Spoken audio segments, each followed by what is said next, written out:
নরেন্দ্র মোদী এই মুহূর্তে বড় খবরে নজর রাখতে হচ্ছে। বঙ্গ সফরে প্রধানমন্ত্রী নরেন্দ্র মোদী সিঙ্গুরে সভা করবেন। প্রধানমন্ত্রী নরেন্দ্র মোদী এই মুহূর্তে সেই খবর উঠে আসছে। আপনাদের আরো একবার জানিয়ে রাখি, সিঙ্গুরে সভা করতে পারেন প্রধানমন্ত্রী নরেন্দ্র মোদী। 18 জানুয়ারি সিঙ্গুরে মোদীর সভা। 18 জানুয়ারি সিঙ্গুরে মোদীর সভা। গতকাল জমি পরিদর্শন জেলা বিজেপি সভাপতির। নিরাপত্তার ছাড়পত্র পেলে ওই জমিতেই সভা। বিজেপি সমর্থকদের উদ্দেশ্যে বার্তা দেবেন মোদী। সিঙ্গুরে আসছেন প্রধানমন্ত্রী নরেন্দ্র মোদী। এই মুহূর্তে বড় খবর, গুরুত্বপূর্ণ খবর। সিঙ্গুরে আসছেন প্রধানমন্ত্রী নরেন্দ্র মোদী। এই মুহূর্তে বড় খবর, বিগ ব্রেকিং।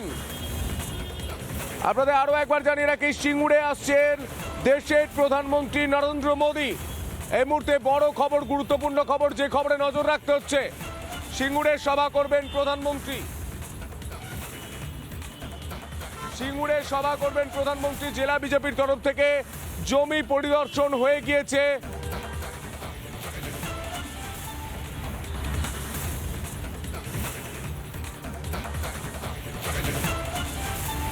আরো বিস্তারিত জানবো। আমাদের সঙ্গে রয়েছেন deputy executive editor Mayukh Ranjan Ghosh. Mayukh, এই মুহূর্তে কি তথ্য উঠে আসছে ময়ূক? দেখো, এই মুহূর্তে আমরা যে খবর পাচ্ছি, যারা কৃষক ওখানকারীরা, এটা খুব অদ্ভুত একটি জিনিস, একটি পরিকল্পনা বঙ্গ বিজেপি বা রাজ্য বিজেপি করেছে। যারা কৃষক ছিল, যারা একটা সময় স্বপ্ন দেখেছিল সেখানে টাটার ফ্যাক্টরি হবে এবং তারা জমি দেবে, সেই ইচ্ছুক চাষি যারা, তাদের যে জমি, ছোট ছোট জমি রয়েছে, সেই জমিগুলোর অর্থাৎ নো অবজেকশন লেটার বিজেপি নেওয়ার এবার প্রস্তুতি শুরু করে দিয়েছে। অর্থাৎ এবার একটা গোটা বিস্তৃত মাঠে প্রধানমন্ত্রী নরেন্দ্র মোদীর র্যালি হবে না। এবার নির্দিষ্টভাবে বিভিন্ন ছোট ছোট জমি, সেই জমিগুলো একত্রিত করে যে ময়দানের সমান একটি জায়গা তৈরি হয়, সেই জায়গা যেখানে একটা সময় টাটার কারখানা হতে পারতো, সেখানে টাটার কারখানাটা হলো না। কিন্তু যে মানুষটা ন্যানো ফ্যাক্টরিটা সানন্দে তৈরি করে দেখিয়েছিলেন 1 মাসের মধ্যে, সেই মানুষটা এবার সিঙ্গুরে আসবেন এবং সিঙ্গুর থেকে সবচেয়ে বড় ঘোষণা করতে পারেন, শিল্পের সবচেয়ে বড় ঘোষণা, ম্যানুফ্যাকচারিং ইন্ডাস্ট্রির সবচেয়ে বড় ঘোষণা। কারণ সত্যি তুমি জানো যে আমাদের শুধুমাত্র চপ শিল্প বা সর্ষে ক্ষেতের শিল্প দিয়ে আমাদের রাজ্যের চাকা ঘুরবে না। আমাদের হেভি ইন্ডাস্ট্রি লাগবে, অর্থাৎ ভারী শিল্প লাগবে। এবং ভারী শিল্পের জন্য বুদ্ধদেব ভট্টাচার্য যে চেষ্টাটা করেছিলেন, সেই চেষ্টা ব্যর্থ হয়। কিন্তু এখন যে চেষ্টাটা নরেন্দ্র মোদী করছেন, সঙ্গে থাকা আমাদের সঙ্গে এই মুহূর্তে টেলিফোন লাইনে রয়েছেন কেন্দ্রীয় প্রতিমন্ত্রী সুকান্ত মজুমদার। সুকান্ত বাবু, রিপাবলিক বাংলায় স্বাগত জানাই। আমি সন্তু রয়েছি। এই মুহূর্তে তথ্য উঠে আসছে, খবর উঠে আসছে, প্রধানমন্ত্রী নরেন্দ্র মোদী তিনি আসছেন, সিঙ্গুরে সভা করবেন। এই মুহূর্তে কি প্রস্তুতি আপনাদের? দেখুন সন্তু, মাননীয় প্রধানমন্ত্রী আগামী 17-18 তারিখ দুটো জায়গায় সভা করবেন এবং তাতে অবশ্যই সম্ভাব্য জায়গার মধ্যে উত্তরবঙ্গের একটি এবং দক্ষিণবঙ্গের একটি, এই দুটি জায়গাতে উনি দুটো সভা করবেন। এই ধরনের প্রস্তাব আমরা পেয়েছি। সিঙ্গুর সম্ভাব্য স্থানের মধ্যে আছে। আমি এখনই বলতে পারবো না যে কনফার্মলি যে ওখানেই সভা হবে কি না, কিন্তু এটা অবশ্যই যে আপনারা যে খবরটা পেয়েছেন যে সম্ভাব্য স্থানগুলোর মধ্যে সিঙ্গুর অবশ্যই আছে। বিশেষ করে আপনাদের সহ বাংলার মানুষের নিশ্চয়ই মনে আছে যে এই সিঙ্গুর থেকেই টাটা চলে গিয়ে কিন্তু গুজরাটের তৎকালীন মুখ্যমন্ত্রী নরেন্দ্র মোদী আর বর্তমান ভারতবর্ষের সভাপতির রাজ্যে কিন্তু টাটার সেই ম্যানুফ্যাকচারিং ইউনিট বা ন্যানো তৈরির কারখানা সেটা কিন্তু চলে গেছিল। তখন স্বর্গীয় রতন টাটার সেই বিখ্যাত উক্তি যে আমি খারাপ এম ছেড়ে দিয়ে ভালো এম এর কাছে গেলাম, অর্থাৎ মমতা ব্যানার্জিকে ছেড়ে ভালো নরেন্দ্র মোদীর কাছে গেলাম। সুকান্তবাবু, আমার ময়ূক বলছি, আমি খুব নির্দিষ্টভাবে প্রধানমন্ত্রী বারবার আসার কথা বলেছেন এবং এবার আসছেন।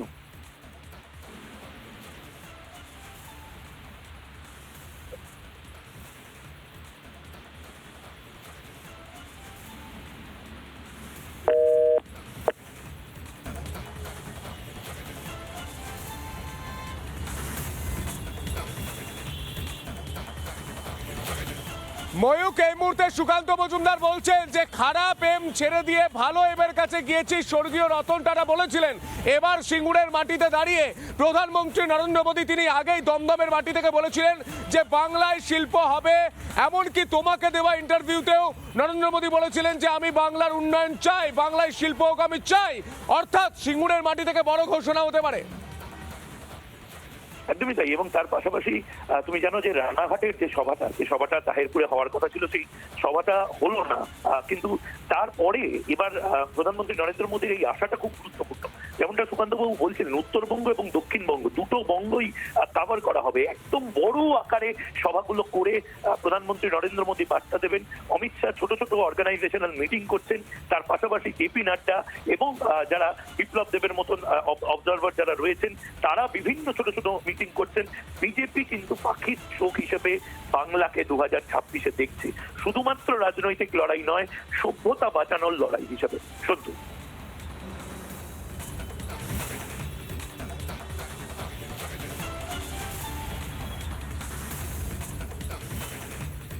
একদমই ময়ূক, এবং 2026 পাখির চোখ শুধু 2026 রাজনৈতিক লড়াই নয়, বারবার বিভিন্ন তরফ থেকে বলা হচ্ছে। আমরা বিভিন্ন সংগঠন মন্ত্রী বিএল সন্তোষের মুখ থেকেও আমরা শুনেছিলাম। এই মুহূর্তে টেলিফোন লাইনে রয়েছেন সুকান্ত মজুমদার ময়ূক।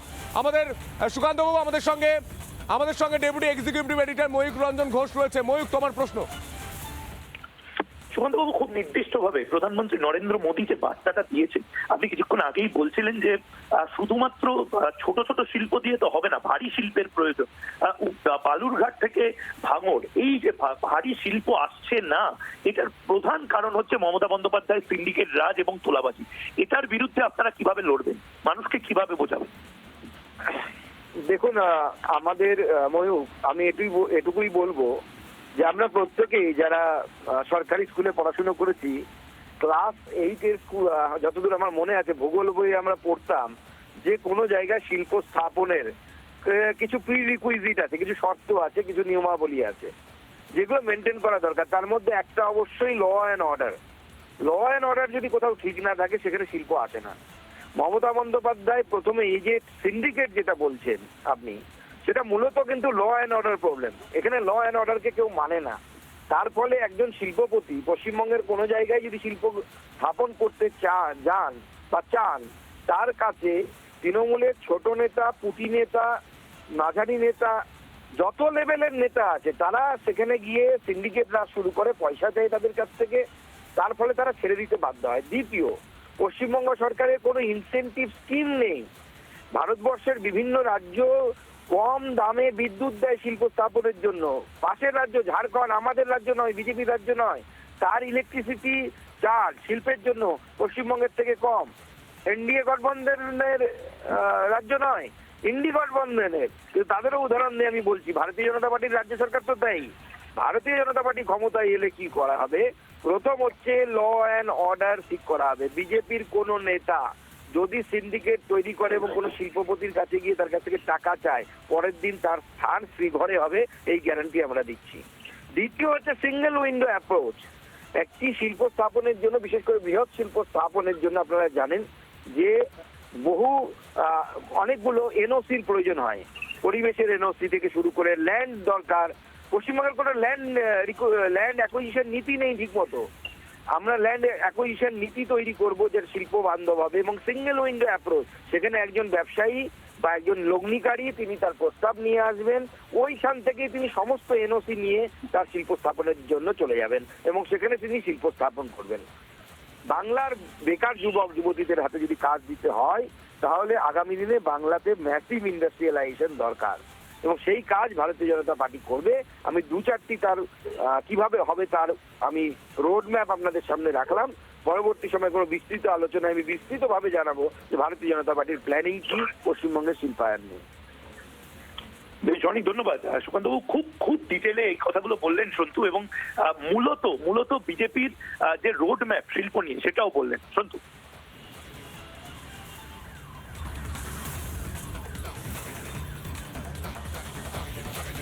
ময়ূক, কিছুদিন আগেই আমি সিঙ্গুরে গিয়েছিলাম। সেখানকার কৃষকরা রিপাবলিক বাংলার বুম ক্যামেরায় পরিষ্কার বলেছেন, মমতা বন্দ্যোপাধ্যায় আমাদেরকে স্বপ্ন দেখিয়েছিলেন, কিন্তু মমতা বন্দ্যোপাধ্যায় আমাদের সঙ্গে প্রতারণা করেছেন। তারা বলেছেন যে আমাদের ছেলে মেয়েদের এখন এই সিঙ্গুর, এই বাংলা ছেড়ে ভিন রাজ্যে, কখনো মধ্যপ্রদেশ, কখনো রাজস্থান, কখনো উত্তরপ্রদেশেও কাজ করতে যেতে হয়। এই বাংলাটা আস্তে আস্তে শিল্প বলতে শুধু ঢপশ্রী আর চপ শিল্প আর চপ শিল্প তৈরি হচ্ছে, এমনটাই বলেছেন সিঙ্গুরের মানুষজন। সিঙ্গুরের মানুষজন বলেছেন মমতা বন্দ্যোপাধ্যায় প্রতারণা করেছেন সিঙ্গুরের সঙ্গে, বাংলার সঙ্গে প্রতারণা করেছেন। যেভাবে টাটাকে তাড়িয়ে তিনি বলেছিলেন কৃষকের জন্য কৃষির জোয়ার আনবে, চাষবাস হবে, কিন্তু সেই জমি আজ ঝোপঝাড় হয়ে পড়ে রয়েছে, জঙ্গল হয়ে পড়ে রয়েছে, কাশফুলের জঙ্গল তৈরি হয়েছে। আর মমতা বন্দ্যোপাধ্যায় সেই কাশফুল থেকে বলেছেন যে কাশফুলের বালিশ তৈরি করো, প্রচুর দাম, ব্যবসা হবে। তিনি আবারও বলেছেন যে 1000 টাকা নিন, বউকে বলুন ঘুগনি তৈরি করে দিতে, ঘুগনি বিক্রি করুন। বাংলার ছেলেরা স্বপ্ন দেখেছিল চাকরি করবে, বাংলার ছেলেরা একটা উজ্জ্বল ভবিষ্যতের স্বপ্ন দেখেছিল, কিন্তু সেই স্বপ্নে মমতা বন্দ্যোপাধ্যায় কার্যত অন্ধকার করে দিয়েছেন।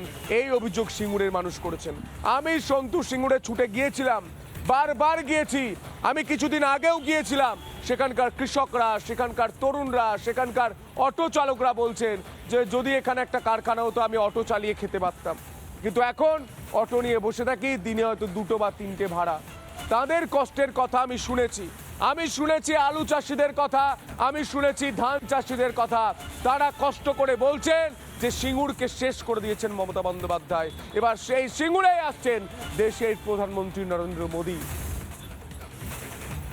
বড় খবর, গুরুত্বপূর্ণ খবর, সিঙ্গুরে আসতে পারেন দেশের প্রধানমন্ত্রী নরেন্দ্র মোদী। 2টি সভা করবেন, উত্তরবঙ্গ এবং দক্ষিণবঙ্গ। দক্ষিণবঙ্গের মধ্যে সিঙ্গুরের নাম প্রপোজাল রয়েছে, সিঙ্গুরের নাম সামনে এসেছে। সিঙ্গুরে সভা করতে পারেন দেশের প্রধানমন্ত্রী নরেন্দ্র মোদী। সেই সিঙ্গুর, যে সিঙ্গুর থেকে টাটাকে তাড়িয়েছিলেন মমতা বন্দ্যোপাধ্যায়। প্রয়াত স্বর্গীয় রতন টাটা বলেছিলেন আমি খারাপ এম ছেড়ে ভালো এমের কাছে গেলাম, অর্থাৎ এই বাংলা ছেড়ে গুজরাট গিয়েছিলেন। সানন্দায় ন্যানো কারখানা তৈরি হয়েছিল, সেই ন্যানো কারখানা এখন টাটার অন্য গাড়ি তৈরি হয়, অনেক গাড়ি তৈরি হয়। সেই কারখানা সিঙ্গুরে হতো, কিন্তু সিঙ্গুরে হয়নি, মমতা বন্দ্যোপাধ্যায় করতে দেননি। সেই সিঙ্গুরে আসছেন দেশের প্রধানমন্ত্রী নরেন্দ্র মোদী। আমি মাত্র কয়েক মাস আগেই সিঙ্গুরে গিয়েছিলাম, সিঙ্গুরে একাধিকবার গেছি। সেখানে সিঙ্গুরের চাষিরা, সিঙ্গুরের কৃষকরা বলছেন মমতা বন্দ্যোপাধ্যায় তাদের সঙ্গে প্রতারণা করেছেন। সিঙ্গুরের যুব সমাজের সঙ্গে আমি সন্তু কথা বলেছি, সিঙ্গুরের যুব সমাজ বলেছেন মমতা বন্দ্যোপাধ্যায় প্রতারণা করেছেন। আমাদের কাজ করার জন্য ভিন রাজ্যে যেতে হয়, আমাদের বাবা মাকে ছেড়ে দিয়ে ভিন রাজ্যে যেতে হয়। সেখানকার অটো চালকরা বলেছেন যদি এখানে শিল্প হতো, যদি এখানে কারখানা হতো, আমরা অটো চালিয়ে খেতে পারতাম, কিন্তু এখন অটো নিয়ে দাঁড়িয়ে থাকি, কখনো দিনে 2টো, কখনো দিনে 3টে, কখনো দিনে 1টাও প্যাসেঞ্জার পায় না। এই কষ্টের কথা আমি শুনে এসেছি। সিঙ্গুরের মাটিতে দাঁড়িয়ে কি কি ছবি উঠে এসেছে, সেই ছবিগুলো আপনাদের আমি মনে করিয়ে দিচ্ছি, একবার বলে দিচ্ছি।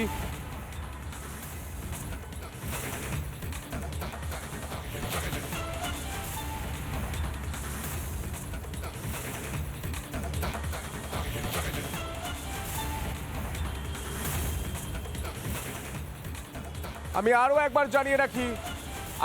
একবার জানিয়ে রাখি, এই সিঙ্গুরে আমি যখন গিয়েছিলাম, সেই সিঙ্গুরের মানুষ বলেছেন যে এই সিঙ্গুরে ন্যানো কারখানা, একটা গাড়ি তৈরি হতো, কিন্তু সেই সিঙ্গুরের মাটিতে এখন কাশফুল তৈরি হয়। কাশফুলের বালিশ তৈরি করার কথা বলেন রাজ্যের মুখ্যমন্ত্রী মমতা বন্দ্যোপাধ্যায়। দেশের প্রধানমন্ত্রী শিল্পের কথা বলছেন, রাজ্যের মুখ্যমন্ত্রী ঘুগনি তৈরির কথা বলছেন। দেশের প্রধানমন্ত্রী এগিয়ে যাওয়ার কথা বলছেন, দেশের প্রধানমন্ত্রী টেসলা কারখানার কথা বলছেন, দেশের প্রধানমন্ত্রী মেক ইন ইন্ডিয়ার কথা বলছেন, আর মুখ্যমন্ত্রী মমতা বন্দ্যোপাধ্যায় কাশফুলের বালিশ আর চপ শিল্পের কথা বলছেন। এটাই পার্থক্য। এই ছবিটার জন্যই গোটা বাংলার মানুষ আজ জানতে চায়, জবাব চায় যে বাংলার শিল্প নিয়ে হচ্ছেটা কি। সোজাসুজি প্রশ্ন করে, প্রশ্ন বান ছুড়ে যে বাংলার শিল্প নিয়ে হচ্ছেটা কি। আজ সেই মাটিতেই, সেই ঐতিহাসিক মাটিতেই, যে মাটি থেকে ন্যানোকে তাড়িয়ে দেওয়া হয়েছিল, টাটাকে তাড়িয়ে দেওয়া হয়েছিল, সেই মাটিতেই আসতে পারেন দেশের প্রধানমন্ত্রী নরেন্দ্র মোদী। দেশের প্রধানমন্ত্রী নরেন্দ্র মোদী তিনি সিঙ্গুরে আসতে পারেন, এমনটাই কিন্তু জানা যাচ্ছে। বড় খবর, গুরুত্বপূর্ণ খবর, যে সিঙ্গুর থেকে ন্যানোকে তাড়িয়েছিলেন রাজ্যের মুখ্যমন্ত্রী মমতা বন্দ্যোপাধ্যায়, আজ সেই মাটিতে কাশফুল চাষ হয়। আজ সেই মাটিতে কোনো শিল্প নেই। বাংলার কৃষকরা, সিঙ্গুরের কৃষকরা মাথা চাপড়াচ্ছেন। তারা বলছেন মমতা বন্দ্যোপাধ্যায় প্রতারণা করেছেন। এই মুহূর্তে আমাদের সঙ্গে টেলিফোন লাইনে রয়েছেন জ্যোতির্ময় সিং মাহাতো। আপনাকে জ্যোতির্ময় বাবু রিপাবলিক বাংলায় স্বাগত জানাই। আমি সন্তু রয়েছি।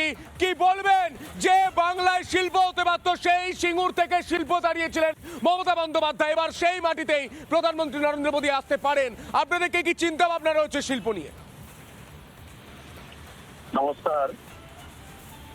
শুধু সিঙ্গুরেই নয়, আমরা মাননীয় যশস্বী প্রধানমন্ত্রী নরেন্দ্র ভাই মোদীকে সারা বাংলায় প্রায় বেশ কয়েক জায়গায় আসার জন্য আমরা অনুরোধ করেছি, এবং পশ্চিম বাংলায় যেভাবে সিঙ্গুর সমেত যত শিল্প আগের থেকে ছিল কিংবা শিল্প গড়ে ওঠার কথা ছিল সবকে ধ্বংস করেছে। সবগুলোই 2026-এ বিজেপির সরকার হওয়ার পরে পুরো বাংলাকে আমরা শিল্পময় করব, সোনার বাংলা করব। মাননীয় গৃহমন্ত্রী এসেছিলেন, তিনি বলেও গেছেন, তার সাথে কথা হয়েছে, এই পশ্চিম বাংলাকে পুরো শিল্পের প্রদেশ বানাতে হবে, পুরো সোনার বাংলা বানাতে হবে। আর তার জন্য সিঙ্গুর একটা উল্লেখযোগ্য জায়গা, যেখান থেকে দাঁড়িয়ে একদম পশ্চিম বাংলাকে পুরোপুরি বিপরীত করে দিয়েছেন বাংলার মুখ্যমন্ত্রী মমতা ব্যানার্জি। শিল্পপতি এখানে আসতে চাই না। এখানে যারা পুরনো শিল্পপতি ছিল, ছোট ছোট শিল্প গড়ে উঠে কলকারখানা সব বন্ধ হয়ে গেছে। আজকে সরকারি হিসেব অনুযায়ী প্রায় আনুমানিক 50 লক্ষের উপরে পশ্চিম বাংলার যুবকেরা বাইরে আমাদের লোকাল ভাষার যেটা খুব খাটতে চাই বলি, আমরা যেটা এখানে বলি কি পরিযায়ী শ্রমিক বলি, মাইগ্রেন্ট লেবার বলি, সেই কাজের জন্য যাচ্ছে। কেন এটা যাচ্ছে? কারণ এখানে কোনো শিল্প নেই, কাজ নেই। আর তার প্রধান কাণ্ডারি হচ্ছে, সেটা হচ্ছে বাংলার মুখ্যমন্ত্রী সুশ্রী মমতা ব্যানার্জি। কারণ তার নেতৃত্বেই সিঙ্গুরের থেকে উৎখাত করা হয়েছিল এই নৈনো কারখানাকে, টাটাকে পাঠিয়ে দেওয়া হয়েছিল। সেখানে গুজরাটে গিয়ে গুজরাটের যারা ওখানে সেই সময়কার সরকার, মাননীয় নরেন্দ্র ভাই মোদী সেই সময় মুখ্যমন্ত্রী ছিলেন, তিনি স্বাগত জানিয়েছেন। আনন্দ সেখানে বড় আপনার নৈনোর কারখানা চলছে।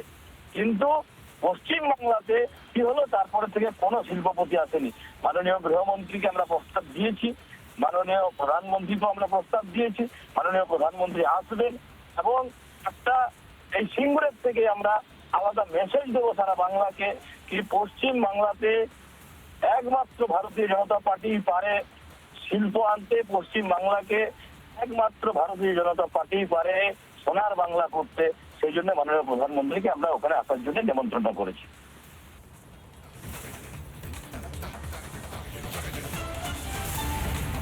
বেশ, অসংখ্য ধন্যবাদ আপনাকে আপনার গুরুত্বপূর্ণ সময় আমাদের দেওয়ার জন্য। জ্যোতির্ময় সিং মাহাতো, বিজেপির সাংসদ, তিনি আমাদের সঙ্গে টেলিফোন লাইনে রয়েছেন। গোটা বাংলার মানুষকে দেখায় সিঙ্গুরের মানুষ কি বলছেন।